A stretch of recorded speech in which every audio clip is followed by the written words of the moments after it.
And somebody mentioned on the big group, um, feeding cooked foods to dogs. And I've already talked a lot about this. But I did want to add a couple more things that I thought of just recently.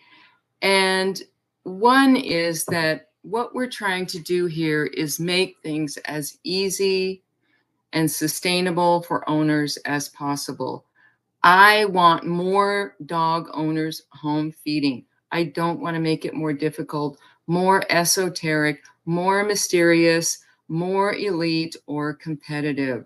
I want to make it easy.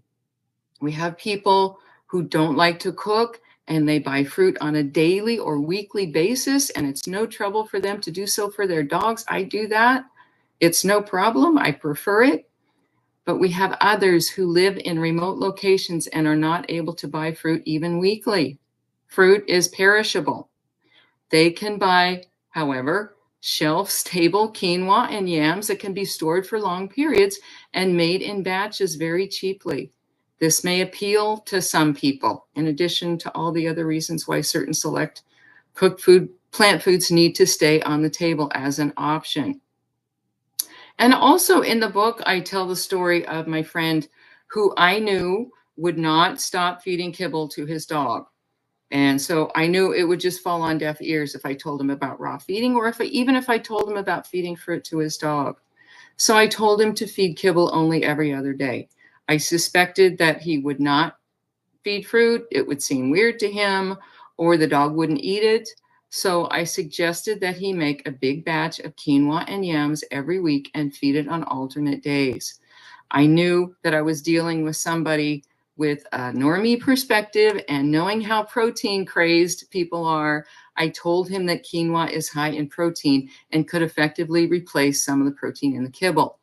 Whether this idea is valid or not, it's the perception out there in normie land, and that's what we have to work with.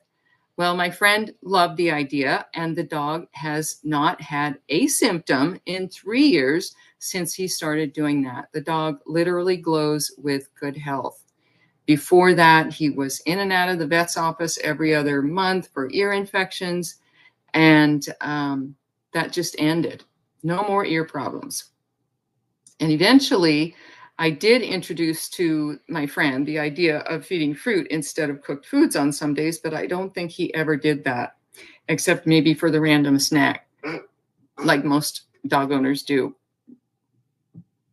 So, the point of my telling you that story is that one of the points is that we have to tailor our advice according to whether the ground that we're planting seeds in, is fertile. And the suggestion I gave to my friend would have been completely different if I'd known he was open to the truth, but I knew him and I knew that he wouldn't be.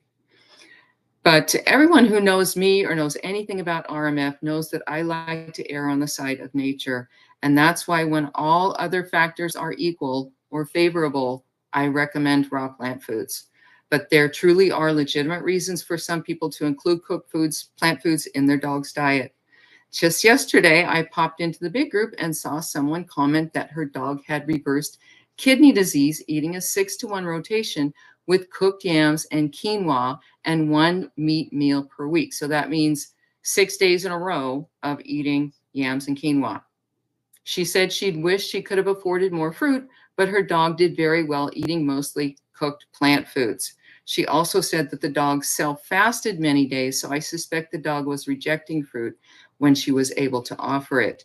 It's most likely the case that she could feed fruit instead of cooked foods later on and see even more improvements in the dog if she did that, because it usually happens that dogs take to fruit more readily if they've been on RMF for a while.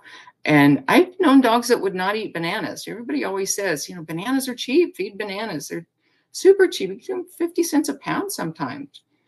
Well, I've known lots of dogs that wouldn't eat bananas. So, what's an owner supposed to do when they are not willing to fast their dogs? If you can hold out for 5 days, you can generally convince any dog, although I've done that with dogs and had them still reject fruit after 5 or 6 days.